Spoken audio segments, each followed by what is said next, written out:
ചീറിപ്പായുന്ന റോഡാണ്. വാഹനങ്ങളെ ചറപറാ വന്നുകൊണ്ടിരിക്കുകയാണ്. അതിനിടയിലേക്ക് ഒരു കുഞ്ഞു കൊച്ചു ഓടിയിറങ്ങാം. ആരും വല്ലാതെ പരിഭ്രാന്തരായി പോകുന്ന കാര്യത്തിൽ യാതൊരു സംശയമില്ല. പക്ഷെ ഒരു ചേട്ടൻ, അവൻ നാലാം ക്ലാസ്സിൽ പഠിക്കുന്നവനാണ്. പക്ഷെ ആ ചേട്ടൻ അനിയനെ അങ്ങ് വിട്ടുകൊടുക്കാൻ തയ്യാറായില്ല. ഓടിച്ചെന്നു, പൊക്കിയെടുത്തു. കാണാം. തിരക്കേറിയ പുനലൂർ മൂവാറ്റുപുഴ സംസ്ഥാന പാതയിലേക്കാണ് 1.5 വയസ്സ് മാത്രം പ്രായമുള്ള ഹരിഗോവിന്ദ് ഓടിക്കയറിയത്. സഹോദരങ്ങൾക്കൊപ്പം കളിച്ചുകൊണ്ടിരിക്കെ വീട്ടുകാരുടെ കണ്ണുവെട്ടിച്ചായിരുന്നു ഓട്ടം. സഹോദരൻ ആദിശേഷനും പിതാവ് സന്തോഷും മകന്റെ പിന്നാലെ ഓടി. പാതി വഴിയിൽ വച്ച് പിതാവ് തളർന്നു വീണു. എന്നാൽ ആത്മധൈര്യത്തോടെ പിന്നാലെ ഓടിയ ആദിശേഷൻ ഷർട്ടിന്റെ കോളറിൽ പിടിച്ചു തൂക്കി 1.5 വയസ്സുകാരനെ രക്ഷിക്കുകയായിരുന്നു. ഇവിടെ മറ്റവനെ നോക്കുമായിരുന്നു. അപ്പം എൻ്റെ ഈ കണ്ണ് പൊടി പോയി. ഞാൻ കഴുകാൻ അവിടെ പോയതായിരുന്നു. അപ്പോഴത്തേക്കും ഇറങ്ങിയപ്പം അവൻ അങ്ങ് പോകുന്നതുണ്ടോ. ഞാൻ ഒന്നും നോക്കാതെ അവനെ പിടിച്ചു. റോഡിൻ്റെ തൊട്ട് മുമ്പ് ഇവിടെ ഒരു ബൈക്ക് ഉണ്ടായിരുന്നു അവൻ്റെ. ഞാൻ അവൻ്റെ ഇവിടെ പിടിച്ച് വലിച്ചു. ഏകദേശം 50 മീറ്റർ മാത്രമാണ് കുട്ടികളുടെ വീടും റോഡും തമ്മിലുള്ളത്. ഇളംകുളം ശ്രീ ധർമ്മശാസ്ത്ര ദേവസ്വം KV LP സ്കൂളിലെ 4ാം ക്ലാസ് വിദ്യാർത്ഥിയാണ് ആദിശേഷൻ. മറ്റ് വിദ്യാർത്ഥികൾക്ക് കൂടി മാതൃകയായ ആദിശേഷനെ സ്കൂൾ അധികൃതർ സമ്മാനം നൽകി അഭിനന്ദിക്കുകയും ചെയ്തു.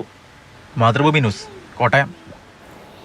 അപ്പോൾ ആദിശേഷൻ ശരിക്കും ഇനി ആ അനിയനും ആ നാട്ടുകാർക്കും ഒക്കെ ഒരു സൂപ്പർ ഹീറോയാണ്, ഒരു ലിറ്റിൽ സൂപ്പർ ഹീറോ എന്ന് വിശേഷിപ്പിക്കാം. അപ്പോൾ ഷിനോജ് പറയും, ഷിനോജ് ആ മനസാന്നിധ്യം അത് പ്രധാനപ്പെട്ടതാണ്. അങ്ങനെ മിടുക്കനായിട്ട് മുന്നോട്ട് പോകാൻ കഴിയട്ടെ. അപ്പോൾ ആദിശേഷനും സന്തോഷത്തിലായിരിക്കും ആ കുഞ്ഞനുജനുമൊക്കെ എന്ത് പറയുന്നു? പാലാ പൊൻകുന്ന റോഡിലാണ് ഈ അപകടം നടക്കുന്നത്. പാലാ പൊൻകുന്ന റോഡ് എന്ന് പറയുന്നത് കോട്ടയത്ത് തന്നെ ഏറ്റവും തിരക്കേറിയ അപകടം ഒരുപാട് നടക്കുന്ന ഒരു റോഡ് കൂടിയാണ്. പ്രത്യേകിച്ച് ശബരിമല തീർത്ഥാടകരൊക്കെ വളരെയധികം സഞ്ചരിക്കുന്ന ഒരു പാത കൂടിയാണ് ഈ പാലാ പൊൻകുന്ന റോഡ് എന്ന് പറയുന്നത്. ആ റോഡിൽ ആണ് ഇത്തരത്തിൽ ഈ 1.5 വയസ്സുകാരൻ ഇറങ്ങി ഓടുന്നത്. എന്തായാലും ഈ സ്ഥലത്ത് വെച്ച് ഏകദേശം മാസങ്ങൾക്ക് മുൻപ് ഈ കുട്ടിയുടെ മുത്തച്ഛൻ വാഹനം ഇടിച്ച് പരിക്കേൽക്കുന്ന സ്ഥിതിയൊക്കെ ഉണ്ടായിരുന്നു. അത് റോഡ് മുറിച്ച് കടക്കുന്നതിനിടയിൽ.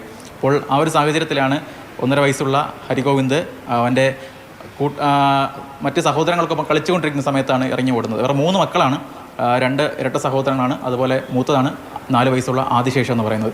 അപ്പോൾ ഈ 3 പേരും കളിച്ചുകൊണ്ടിരിക്കുന്ന ഇടയിൽ ഇടയ്ക്ക് ഒന്ന് അച്ഛൻ്റെയും സഹോദരൻ്റെയും മൂത്ത സഹോദരൻ്റെയും കണ്ണും തെറ്റുന്ന സമയത്താണ് ഈ 1.5 വയസ്സുള്ള കുട്ടി റോഡിലേക്ക് ഇറങ്ങി ഓടുന്നത്.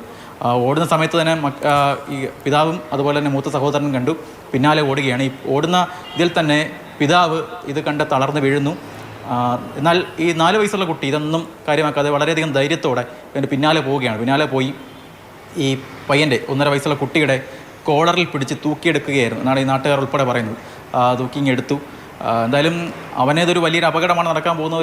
ഒരുപക്ഷെ മുന്നിൽ കണ്ടിട്ടായിരിക്കും സ്വന്തം സഹോദരനെ ഇത്തരത്തിൽ രക്ഷപ്പെടുത്താനൊക്കെ തോന്നി. എന്തായാലും അവൻ്റെ ആ പ്രവൃത്തി കാരണം ഒരു വലിയ അപകടമാണ് ഇന്നലെ പൊൻകുന്നത്തുനിന്ന് ഒഴിവായത്. എന്തായാലും നാട്ടുകാരൊക്കെ പറയുന്നതനുസരിച്ചാണെങ്കിൽ ഈ കുട്ടിയുടെ ഒരു പെട്ടെന്നുണ്ടായ ഒരു ഇടപെടൽ അതുതന്നെയാണ് ഇപ്പോൾ ഏറ്റവും നാട്ടിലൊക്കെ അവനെ ഇപ്പോൾ താരമാക്കിയിരിക്കുന്നത്. സ്കൂളിൽ നിന്നൊക്കെ പ്രത്യേകമായ സമ്മാനം കൊടുത്തിരിക്കുന്നു.